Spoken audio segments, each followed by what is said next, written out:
Hey there. Hi, how are you? This is another episode of Random as Missy. I think today is episode 5. Maybe not. I don't know. Today I think I want to talk about my failed marriage. I shouldn't say failed because it wasn't a failure. I learned things from it. We divorced. So there's that. I'm not going to throw my ex husband under the bus. That's not what this is. I just want to talk a little bit about how I was not a good partner. Um, sure, he wasn't a good partner either, but I didn't make it easy on him, and there's that. So I was married for 10 years. Uh, 9 of it we lived together. That last, I was it a whole year? Yeah, I think we were separated for a whole year before the divorce was finalized. So technically, we were married for like 10 and a half years. But we got married. Okay, so I'm going to back way up. We met in 2007. We were working together, and I was in a really weird place, but that does not excuse me deciding to marry someone that I didn't actually want to marry. So there's that. And I'm going to pretend he's never going to see this because I don't necessarily want to hurt his feelings, but I can't tell the truth without it probably hurting his feelings if he saw this. But I'm not trying to like spill hot tea or anything here. Okay, so we met in 2007. We were working together. I asked him out, um, and we went on a date, and he would like hang around my workstation. We worked in a factory together. He'd hang around my workstation, and get yelled at because he was standing there talking to me. Um, and we went out and, we hung out a lot. And then we were together, I think, for 2 years when he proposed to me. We were either together for a year or 2 years when he proposed to me, and then we were engaged for like a year. Yeah, and then we got married in October of 2010. We got married on 10/10/10. I didn't do that on purpose. I just picked a Sunday because I knew that the alcoholics in my family weren't going to get as drunk because it was a Sunday. So I knew we were going to be able to wrap it up at like a decent hour. And we still partied till like 11, but that was better than what it was going to be if it was a Saturday or a Friday night or whatever. So we got married in the same church that his parents, his aunt and uncle, and his grandparents got married in. I did not want to get married in a church, but that kind of became apparent that it was kind of non negotiable without actually being said that it was non negotiable. So we got married in the same church that they did. I didn't like the pastor. I don't really think he liked me either, but we dealt with it. And he actually asked, what my ex-husband was going to wear, what my groomsmen were wearing, what my father and my father-in-law were wearing, and then totally disregarded that. I told him, everybody's going to be wearing these black suits except, my ex-husband, he's going to be wearing like a black pinstripe suit. Well, guess who showed up in a gray pinstripe suit to my wedding? The pastor. I thought that was a little bizarre, but whatever, fine. So we got married in this church, and then we had the reception in the local opera house. So after the ceremony, we just wandered like the 2 blocks over to the opera house. Somehow it was like 80 degrees in October on my wedding day in Michigan, and I don't know how that happened, but it did. And we got honked at a lot, which was cool. And so yeah, we got married in 2010. We lived in a condo together, and we actually had a guy living with us. And he worked with us, and he was my ex-husband's friend from work, and he was just having a really hard time. And my ex came to me, and he's like, "Hey, can he live with us for a little while? Just till he gets back on his feet." I said, "Sure, why not?" Well, like 2 years later, things started getting really weird, and I'm like, "Hey, man, if he doesn't get out on his own, I'm going to make him get out. And he's like, no, I'll take care of it. So he took care of it because he knew if I took care of it, I wasn't going to be nice. Apparently, somehow I was a dirty, rotten liar. That's what, you know, made it all come to a head because I was trying to feed him all the time and he wouldn't eat whatever we were eating. I tried to include him in things. He didn't want to be included in things. You know, he just like sulked around my house all the time. And in late at night, he would like pour his heart out to me, you know, while we were watching TV. So I like became his therapist. But somehow I was some dirty, rotten liar, and I was lying to my ex-husband. And you know, my ex-husband was like, you know, he's talking shit about you, right? I'm like, oh, that mofo. Like all those late night, I don't know, therapy sessions, and somehow I'm just like the most awful, dirty liar on the planet. Apparently, my life experiences weren't real. Cool, thanks, bro. Anyways, so he lived with us for 2 years, and you know, haunted my condo like a weirdo. Um, and then you know we got rid of him, and we lived in the condo for another, I don't know, probably like 5 years. And finally, we started feeling like we were living in an apartment because it was an upstairs condo, and our garage was beneath us, but also like someone's living room was beneath us, and then we had people on this side and then people on that side. And sometimes I was a raging insomniac while I was married. So I'd go lay on the couch because my ex had to be up really early and I didn't want to like bother him with me tossing and turning all over the place. So I'd go lay on the couch. Well, the next door neighbor's bedroom butted up against our living room and we had vaulted ceilings. So it like not only came through the wall, it like echoed. I'm really sorry. I don't know what my camera's doing right now. Um, so I'm laying there on the couch and I just hear a child scream bloody murder and is just like crying, like somewhere in their place. And you can hear the child coming closer to the master bedroom. And they come in the master bedroom, and one of the parents starts screaming at the child. So there's a hysterical child screaming and crying, and there is an equally hysterical adult yelling at them. And I let this go on for 2 nights. On night number 3, I went, "Your neighbors are trying to sleep!" And then everything went silent. I never heard anything ever again from them. I'm sorry. I shouldn't have clapped. It didn't bother me in my headphones, but I'm really sorry if you had headphones and it bothered you. I'm going to try and not make loud noises. Anyways, so yeah, we lived in that condo for like 7 years total. And then we decided we had had enough of the condo, made a pretty decent profit on it, and started looking for a house.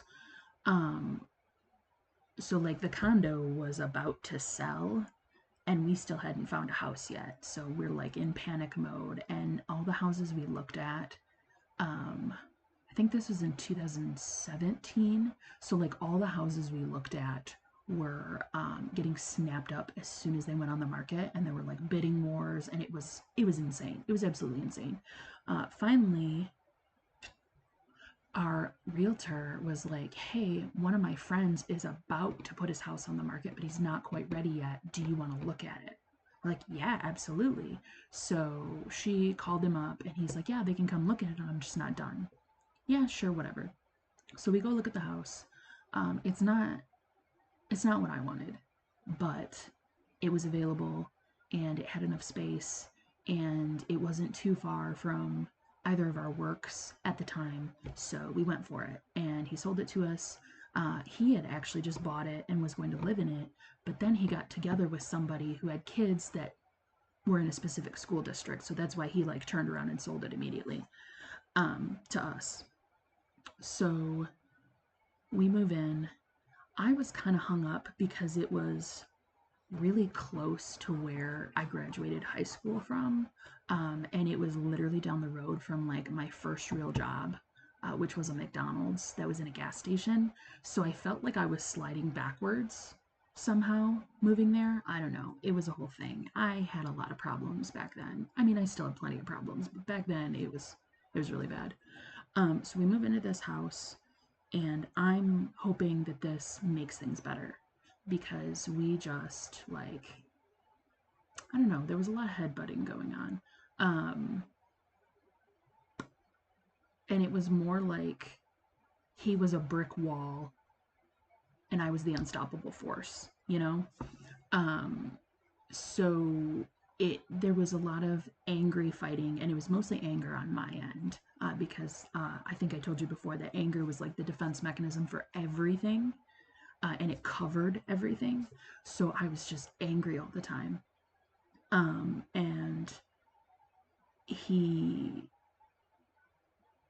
I should have realized that I was going to have a problem on my hands when we're at his parents' house and his mom takes his plate out of his hand to go wash it. Like that should have told me something. Um, but when dishes kept getting left on the coffee table and next to him on the side table, and there were just constantly like plates and wrappers everywhere, like I flipped my shit. Which he liked to throw back at me my mess of stuff. But my mess of stuff is not food. There's no food involved. There's no crumbs. There's no attracting pests with stuff. However, I should have gotten my stuff under control, but I'm not attracting vermin with my bad habit, you know? So we'd sling that at each other, you know, quite quite often. And I was constantly mad that I was doing all the chores myself, even though we both worked full time. And we had agreed that since we both worked full time, we would share the chores. Well, we never shared the chores. I did almost all of them. And was bitter about it. And I didn't say anything after a while. Like, we'd fight about it for a while, and then I just stopped saying anything because I was like, I'm wasting my breath at this point. I'm just going to do it and be mad, which is really stupid, but here we are. Um, I spent a lot of my marriage angry and silent about it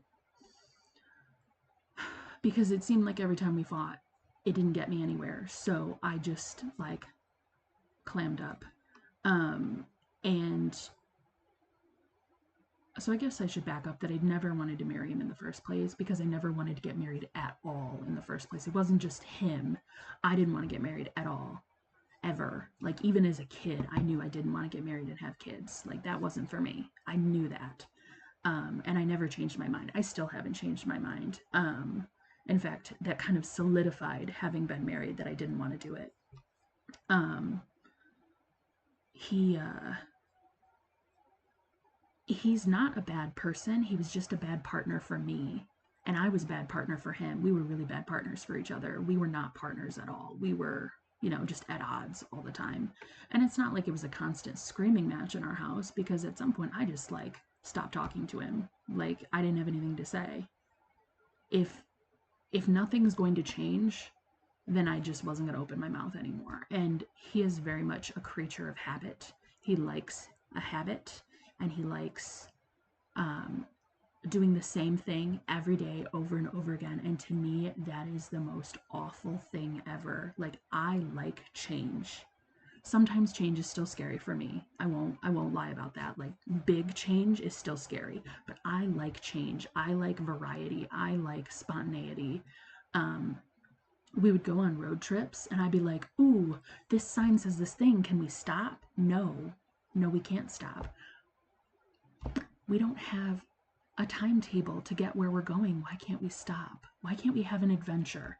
This is the adventure. We went to the same place every year for a week. The entire time we were together. The same place every year, which was beautiful. I love the west side of Michigan. Lake Michigan is gorgeous, but we went there every year with his friends. Every year. And I loved his friends. I loved his friends so much. They were great. We had a lot of fun together. We always had a good time. However, I wanted to see other places than the same place every year. So So somehow in 2014, I convinced him to go to the Dominican with me. And I think the only reason he actually agreed to it is because his best friend and his best friend's wife decided that they wanted to go. And I think that was the only reason he went. So we went to the Dominican and did the exact same thing we did at Lake Michigan, except with more alcohol, and it was tropical. We just sat by the pool instead of sitting by the lake. I went in the ocean a few times. His buddy went in the ocean a few times, but otherwise, we pretty much just laid around like lizards at the resort, which I love doing for a couple of days, but not for an entire 7 days. Like, that's all we did. So I would bring books with me everywhere so I could at least read while they are just laying there. And I really like swimming, so I do a lot of swimming, but there's only so much swimming you can do when everybody's just laying on the beach. So, anyways, we went to the Dominican. We had a pretty good time in the Dominican. Where else did we go? One year for our anniversary, we went up to Traverse City and camped. That was really awful because it was October, so we're like, oh, we're going to go camping up in Traverse City. And so we booked at the state campground. That year was the only year in like a 7-year stretch that it was cold for our anniversary weekend, and we froze our asses off in that tent because it wasn't a fall winter tent and our gear wasn't fall winter, it was summer gear because we only camped during the summer, and every other year we thought, oh, it's beautiful for our anniversary, let's just do it. Well, it wasn't beautiful that year. So we went to this little Italian restaurant that we loved so much, and ate way too much food and spent way too much money, but it was okay.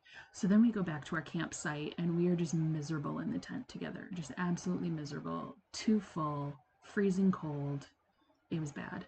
Um, and then in the morning, he looks at me and he goes, "We're going home."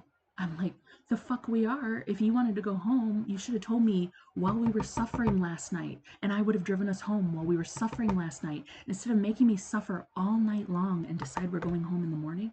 Well, guess what we did? I drove us home in the morning on no sleep, angry as hell. So yeah, we cut our weekend short, and we went back. I don't know if we went back the next year or the year after that, but we stayed in a hotel that time instead of trying to camp again. And it was nice that time, of course. He did indulge me in my quest to see all the lighthouses. I don't know why I'm into lighthouses. Probably because my mom likes lighthouses. I don't know. So he would take me to lighthouses, and that was like the thing. But I feel like my entire marriage was a compromise of everything I'd ever wanted in my life. And that's on me. Like, I could have put my foot down and been like, "Hey man, this isn't going the way it should be," or "I need more from you," or whatever. I just like let it fester. I really shouldn't have just let it fester. I should have been like, "Hey, this isn't working for me." But I didn't, and I just let it get to the boiling point, and I actually thought about leaving in 2017, I think. We had just moved into the new house, and my best friend was getting married, and he hates weddings, which is a bizarre thing, but whatever. And he kept telling me he was coming, but then it's go time, and he decided he doesn't feel well and he's not coming. Well, he understood how important my best friend is to me and how important, you know, because she and I planned the entire thing. Like, I poured my soul into her wedding, and it was really important to me. That's my best friend. We've been best friends for over 20 years at that point, like, this is important. This is like missing a close family member's wedding. You know what I mean? Like, this is important. And I tried to convey that to him, and he decided he wasn't going anyway. Oh, my stomach hurts. I'm not coming. Okay, fine. We're going to have fun without you. And we had absolute blast without him. And that made me go, what am I doing? Like, what am I doing here? Because I was going places and doing things without him because he didn't want to go. I'd ask him, hey, you want to come with me? No, I want to stay home. And then he expected me to want to stay home with him. So my friends started calling him my fake husband because they never saw him. They always just saw me. He never came with me. But every time he wanted to do something, I went right along with. I picked up hobbies for him that I didn't actually like, which I might actually get back into.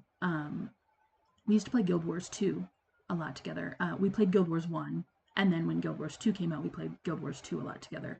But my computer really couldn't handle it, and I was a noob, and he and his friends were very, very good at those kind of games. So I just ended up like trailing along at the back of the party, you know, so it wasn't as much fun for me because everything was already dead, you know, by the time I got a few hits in, whatever. But it just seemed like I was doing all this compromising and he wasn't doing any, but I didn't say anything. And that's my emphasis here. I didn't say anything. I just let it happen. So yeah, I had originally thought it was like 2017 that I was maybe gonna head in another direction, but I was like, no, I've never lived on my own before. I can't support myself financially. We just bought this house. Like, no, I'm gonna make this work.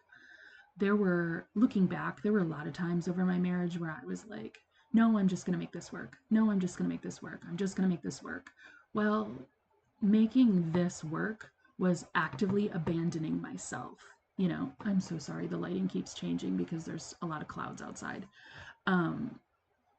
So it was just like this on and off self abandonment, and it was making me really resentful. And finally, in 2019, I woke up one day and I'm like, I can't do this anymore.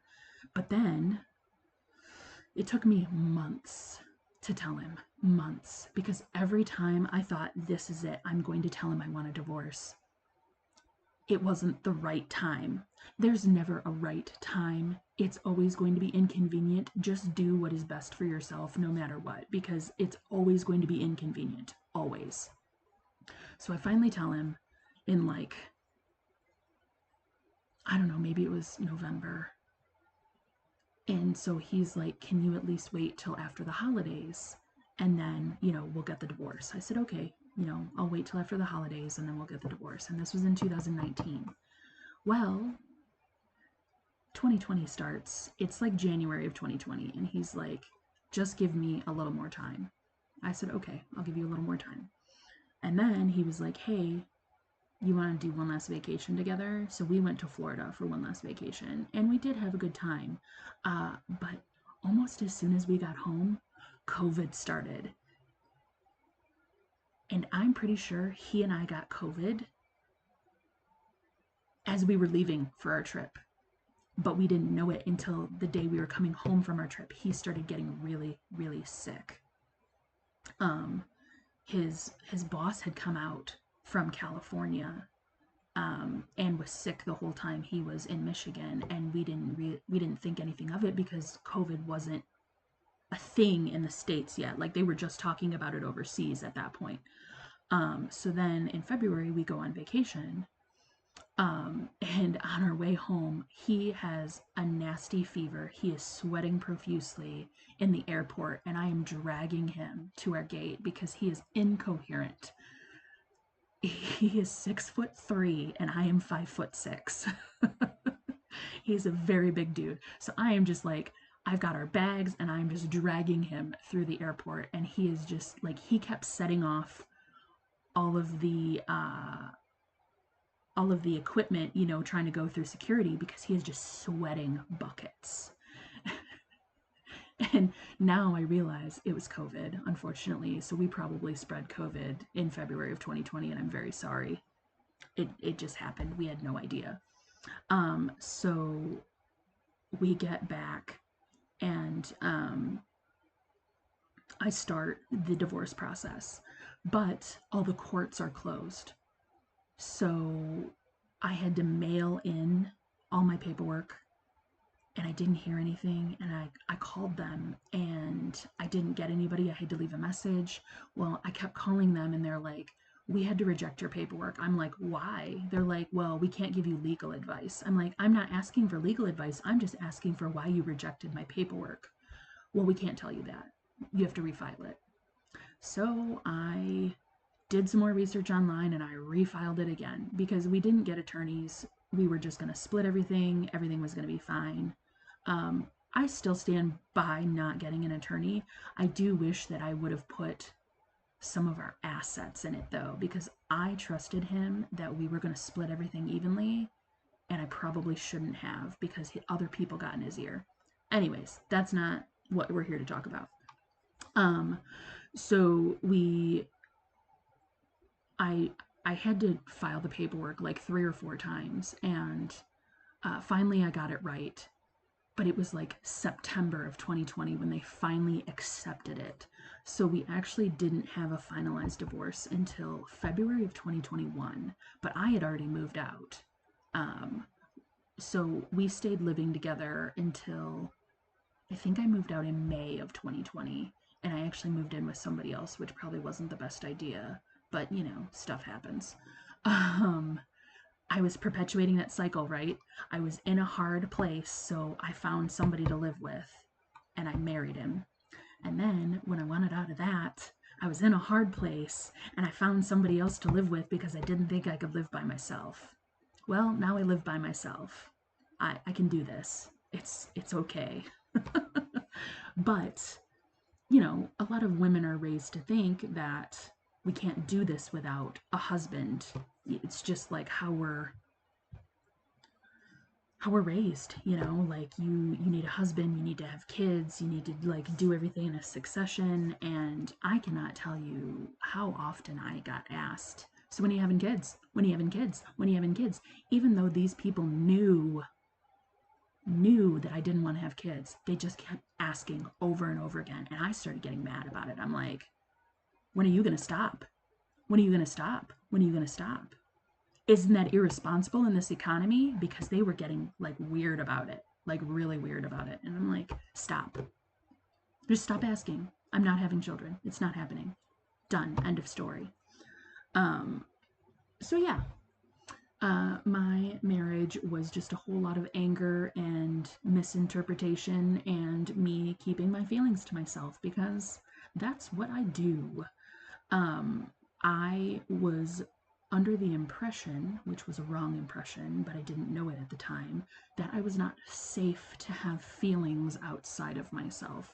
So anytime I'd be upset, I'd go like self isolate and get over it and then come back. But then something else would happen and it'd make a pile, right? And at some point, the pile is a million miles high. So here we are. And thankfully, I've purged most of that. Most of it. Some things here and there kind of make me go, "Arr." But otherwise, I know it was a bad idea. I'm not sad that I did it because I learned things from it. I learned about myself. I learned some things that you shouldn't do while you're in a relationship. And I learned you shouldn't use their best friend as a way to put a wedge in for the divorce. One night I was like, fuck it, we ball. And we were at his best friend's house with his new wife because he had gotten a divorce and he was remarried. So we're at his best friend's house with his new wife and we're playing games. And my ex-husband gets up and goes to the bathroom. And I look at his best friend and I go, so I'm just waiting for either him to say he wants a divorce or I want a divorce. And he just like, what? I'm like, we're not happy. We've never been happy. We haven't been happy this entire time. And I thought it was a lot more obvious than that. And they just look at me like, you guys probably should talk about that. That was really shitty of me. And I'm so sorry. Like, why, Melissa? Why? I still don't know to this day why I did it like that. Maybe that made me feel safer. I don't know. And I say that because it was my insecurities, not that I was afraid of my ex-husband. He never, ever, ever gave me any indication that I was in danger in his presence ever. And, you know, I need to wrap up here in a few minutes, but that kind of brings me to another thing. Like, people kept asking me, why are you getting a divorce? Is he beating you? I'm like, no. Is he like a drunk? No. Did he cheat on you? No. Then why would you divorce him? Because nobody's happy. Because there's no happiness. There's no love here. Like, why would you stay together? And people were like getting mad at me about it. Like, how dare you leave a marriage that you're not being abused in? What? What? Even like family members like just didn't get it. And I'm like, why would you stay with people you're unhappy with? Like, that's the whole point of this life, is happiness, isn't it? Like, to have some, excuse me, have some fun. Like, there was no fun being had anymore. At one point we had a lot of fun and it was great, but we still weren't happy. I don't know. Anyways, so yeah, that is a rambly 30 minutes about my marriage that ended, and I am thankful that it happened, but I'm also thankful that it's over, and I'm not doing that again. And I'm not even sure I want to do like a real relationship again anymore, which is kind of jaded, I know, but like, I'm having a lot of fun just being me by myself. I'm not worried about anybody else's feelings.